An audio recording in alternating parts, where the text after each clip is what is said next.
Bonjour. Merci beaucoup à Alain Blum et Marc Zins de m'avoir invité pour être présent aujourd'hui et parler sur des éléments peut-être d'une stratégie européenne concernant l'intelligence artificielle. Je vais essayer de parler en français. Je parle mieux français qu'anglais, mais peut-être qu'il me manqueront quelques termes techniques et j'utiliserai quelques mots en français. Donc, tâche bien difficile de parler sur une stratégie européenne sur l'intelligence artificielle parce que ce n'est pas quelque chose de bien fixé, c'est quelque chose qui est en discussion et que nous essayons de trouver. Quand nous regardons de l'autre côté de l'Atlantique, nous voyons ce qui a été monté là par l'American College of Radiology avec le Data Science Institute. Et si vous regardez sur leur page et si vous parlez aux gens qui font ça, c'est très impressionnant. Ils ont fait beaucoup de choses, ils ont pris de l'argent en main, ils ont monté une grosse structure, ils ont défini des use cases, plus d'une centaine d'applications possibles pour l'intelligence artificielle. Un travail énorme a été fait là et il faut bien se demander que fait l'Europe, que fait la Société européenne de radiologie. Nous avons vu qu'il y a des initiatives nationales comme le DREAM en France qui sont également très avancées au niveau national en Europe et qui sont impressionnantes. Mais il faut regarder un peu qu'est-ce qu'on fait au niveau européen. C'est bien plus complexe. L'Europe est quelque chose d'hétérogène et beaucoup de pays avec leur propre stratégie, leurs propres idées, avec des législations en partie différentes, en partie, quand nous pensons au GDPR, à la loi sur la protection des données au niveau européen, aussi harmonisée au niveau de l'Europe, mais toutefois, ça reste difficile. OK, ça ne marche plus. Voilà. Néanmoins, nous avons beaucoup de compagnies en Europe qui s'occupent de l'intelligence artificielle, la plupart en Angleterre, mais beaucoup également en France, en Allemagne et dans d'autres pays européens. Et un grand nombre d'entre eux, 32 sur ce graphique, ont pour but de travailler sur l'intelligence artificielle dans le domaine de la santé et de la médecine. Donc, il y a de la substance et ce qu'il faut, c'est trouver comment fédérer ça, comment intégrer ça aussi au niveau européen pour ne pas avoir des activités trop disparates peut-être au sein de l'Europe. Qu'est-ce qui peut être fait avec l'intelligence artificielle? Bien sûr, classiquement, nous parlons du traitement d'images, du diagnostic assisté par ordinateur, d'une meilleure perception des images, d'une aide au raisonnement du radiologue pour le diagnostic différentiel. Nous savons bien qu'il y a des bottlenecks, des obstacles, déjà pour ces tâches qui sont au cœur de la radiologie. Quand nous parlons de l'apprentissage supervisé, nous avons besoin d'un grand nombre de données qui ont été annotées, qui ont été labellisées, je crois on dit en français. Il y a peu de données disponibles dans le public. Dans ce sens-là, le DREAM, c'est une excellente approche. Il y a l'obstacle de la protection de données. Il y a beaucoup de questions d'éthique qui se posent.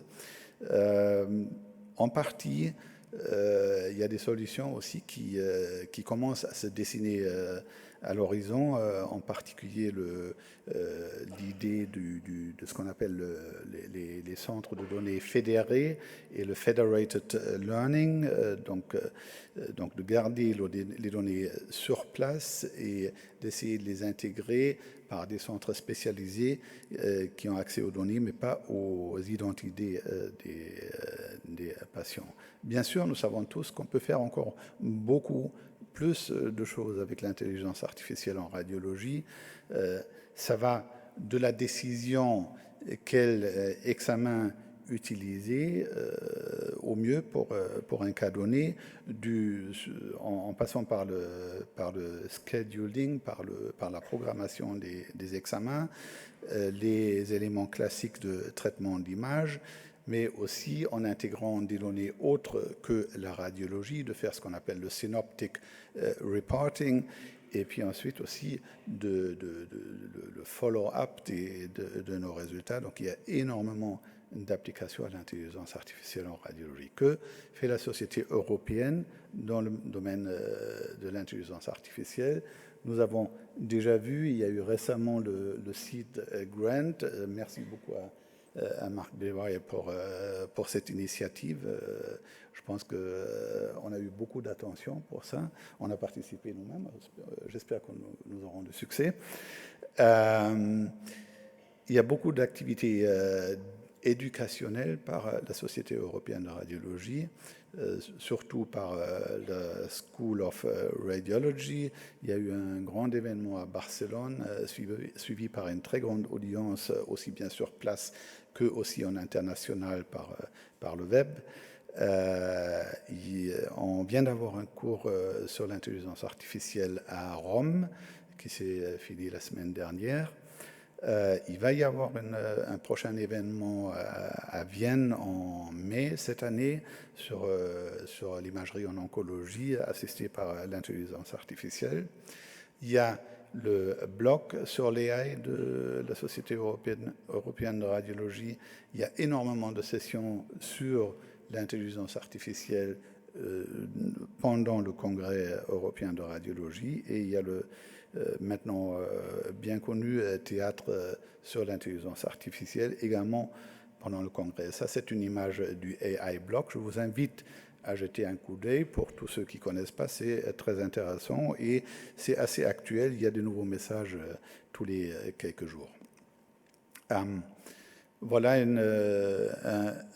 quelques éléments des activités sur l'AI pendant le prochain congrès de radiologie à Vienne. Donc il y a énormément de sessions très intéressantes à voir. On peut probablement passer toute la semaine à ne faire que de l'AI. Et ceci est une image du AX Theater de l'année dernière, également très intéressant à visiter, avec des expositions industrielles, mais également beaucoup de discussions très, très intéressantes. Il y a eu plusieurs publications par la Société européenne de radiologie où la société a participé. Il y a d'abord deux white papers. Le premier, What the Radiologist Should Know About AI, c'est un white paper de la ESR. Et puis un deuxième article sur l'impact de l'intelligence artificielle sur la radiologie. Les deux sont intéressants à lire. Puis il y a eu, à la fin de l'année dernière, la publication d'une production commune, un article avec 18 auteurs qui a été publié dans 4 revues radiologiques majeures en simultané sur l'éthique de l'intelligence artificielle en radiologie. Je pense que c'est un des aspects très, très intéressants et très importants quand nous parlons d'intelligence artificielle. Et spécialement, nous, Européens, devraient être très concernés et engagés là-dedans. Nous avons beaucoup travaillé pendant l'année dernière sur le nouveau curriculum de formation des jeunes radiologues en radiologie, et en particulier aussi sur le Curriculum in Imaging Informatics, où nous avons désormais intégré des éléments d'intelligence artificielle dans les trois niveaux d'apprentissage, level 1, 2 and 3. Dans tous les trois niveaux, on trouve des éléments d'intelligence artificielle que nous considérons importants à apprendre pour nos jeunes radiologues. Puis je vous invite tous, la page publicité, de participer à la conférence annuelle de la Société européenne de Medical Imaging Informatics à Valencia, en Espagne, en octobre, où, bien sûr, le sujet central sera l'intelligence artificielle. Qu'est-ce que nous planifions, quelles sont les idées, qu'est-ce que nous allons faire dans le futur au sein de la Société européenne de radiologie concernant l'intelligence artificielle. L'idée, c'est de fonder ce que nous allons appeler une task force sur l'intelligence artificielle qui aura pour but de conseiller le Board of Directors et le Conseil de la Société européenne de radiologie pour l'intelligence artificielle. Il y aura un premier meeting durant le prochain congrès européen de radiologie où j'ai proposé un nombre d'éléments sur lesquels nous devrions discuter, qui sont la définition et surtout la priorisation des use cases de l'intelligence artificielle. À mon avis, ça ne fait pas beaucoup de sens d'avoir 100 ou 200 use cases différents sans avoir une priorité là-dedans. Un use case spécifique qui me tient à cœur serait l'application de l'intelligence artificielle pour faire un monitoring de la qualité des images qui pourrait compléter ce que nous faisons aujourd'hui avec le dose monitoring, qui serait l'autre côté du dose monitoring. Ne pas seulement regarder que la dose, mais aussi la qualité de l'image. Continuer le travail sur l'intelligence artificielle et l'éthique, réfléchir à quels standards nous devrons respecter quand nous collectionnons des données et quand nous utilisons les algorithmes d'intelligence artificielle, considérer le possible futur rôle de l'intelligence artificielle pour la sécurité de nos patients dans le traitement à l'hôpital ou aussi à l'extérieur de l'hôpital, continuer à développer un programme éducationnel pour l'intelligence artificielle en radiologie, travailler avec les organismes européens pour définir comment dans le futur les algorithmes d'intelligence artificielle en radiologie doivent être validés et certifiés. Et puis finalement, nous avons beaucoup discuté ça avec Marc Zins déjà, je pense qu'il serait important de faire un data challenge à l'échelle européenne et non seulement au niveau national. Bon, donc c'est complexe, il y a beaucoup de choses à faire en intelligence artificielle. Au niveau de la société européenne, nous sommes en train de définir une stratégie, de fonder une task force pour aller plus loin.